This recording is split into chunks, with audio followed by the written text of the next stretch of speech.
Hello, students. So, welcome to the class. We were discussing Emily Dickinson's Because I Could Not Stop for Death, and we are going to continue with it. So, let us start. Or rather, he passed us. The dews drew quivering and chill. For only gossamer, my gown, my tippet, only dew.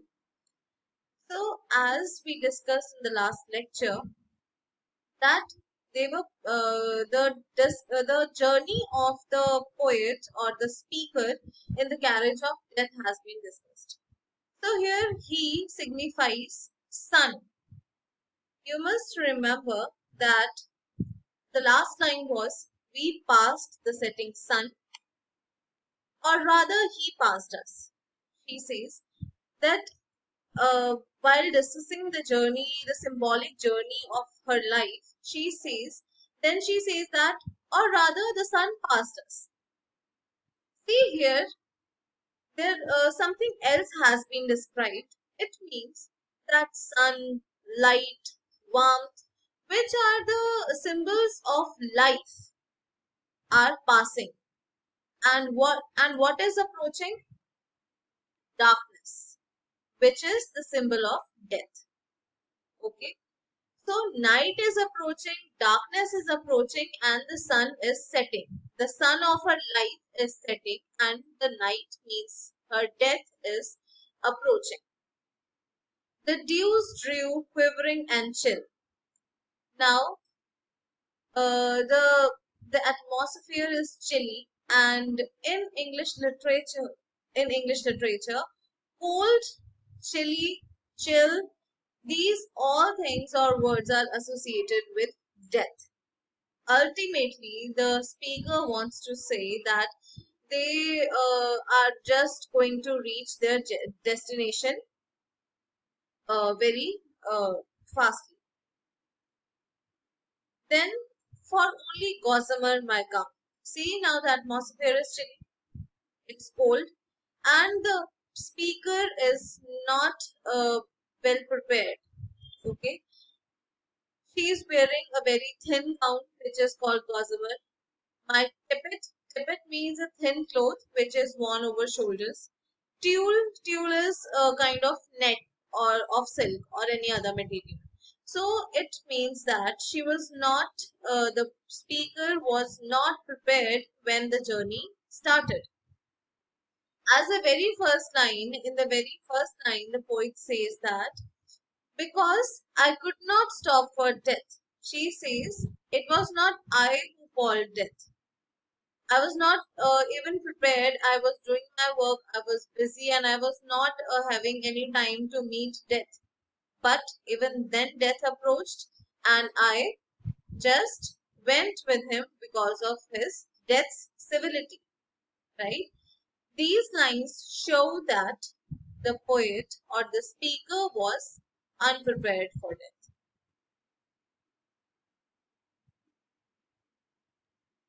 Now, the speaker or the carriage has reached its destination, and its destination is grave only.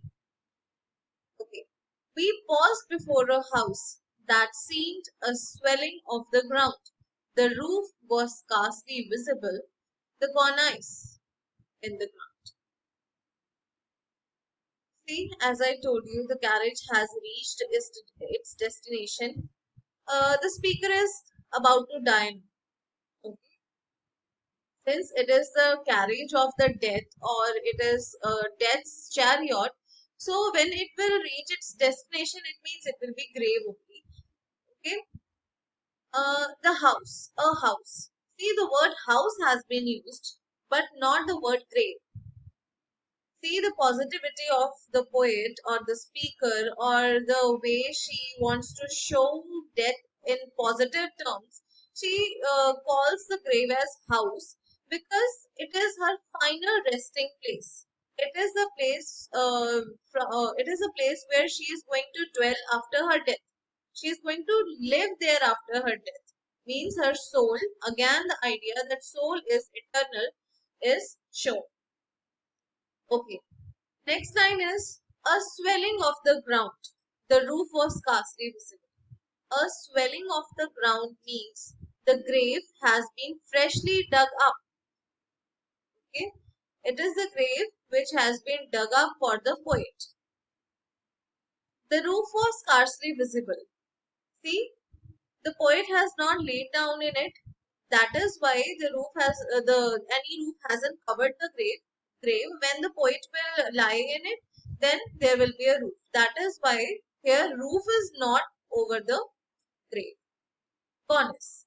See, this cornice is kind of a POP, which in India we used to with which we used to decorate our roofs or ceilings, okay, and the walls as well. You can search an image on the internet as well. Okay, cornice is a decorative border of wood or stone at the edges of the ceiling under the roof. Okay, now this kind of decoration is where it is not on the roof, it is in the ground. This idea strengthens that they are the poet or the death, the immortality or the poet. They have reached the grave. Okay, so it strengthens the idea of grave, means house's grave here. Next is since then, it's centuries and yet feels shorter than the day. I first surmise the horses' heads were toward eternity. So this is a revealing kind of stanza where we get to know that, oh, the poet has already died. It means the speaker died centuries ago, and this is just a memory of that incident. It means the speaker has been dead all the time, okay, and it is just a memory, as I have told you. Then feels shorter than the day. Feels shorter than the day is means feels just like yesterday, means memory of this incident, of this journey of the poet with death and immortality is still afresh in her mind. See, sometimes some pleasant events are there which we never forget. Okay, such kind of meeting was this, which the poet felt very happy when she met death. Okay, surmise means to guess.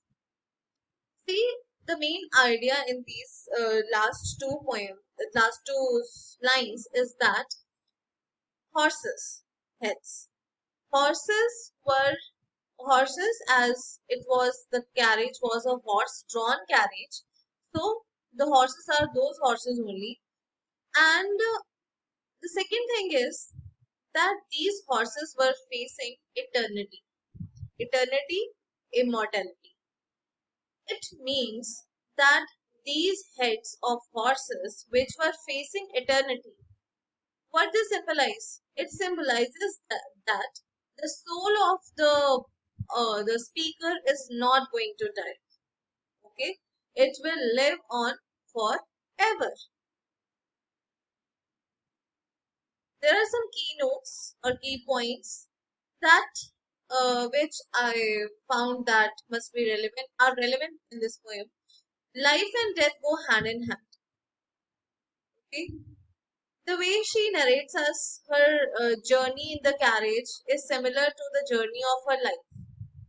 When a person is born, he will die. Okay, so death and life go hand in hand. If a person has born, he will definitely die.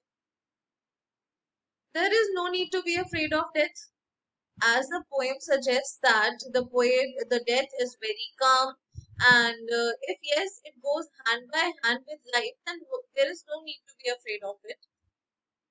Second thing is, the poet has picturized death in a very good manner. Words like kind, kind, civility, no hurry or no haste. Okay, and at the end, when the poet reached her grave, she was like very calm. She was not in a position to run away from there. She accepted death. And the third point is very important. Death is not the end. According to the speaker, poet, death is not the end of life. It is just a one step closer to eternity. Again, the idea that death, when a person dies, it is just the body which dies, not the soul. Okay, death is something to be loved. See, the idea that the poet is not afraid of death. She is not. She is calm. She is peaceful when she is in the carriage, and even she enjoys that journey. That is why even after centuries, she is. The memories of that journey are fresh in her mind. So in this case, she is in love with death, and even that incident when she compares herself to a bride and death to a groom. So, in that case as well, she wants to say that death is not something to be afraid of, it is something to be loved. Okay, this is the poem Because I Could Not Stop for Death. Thank you for listening.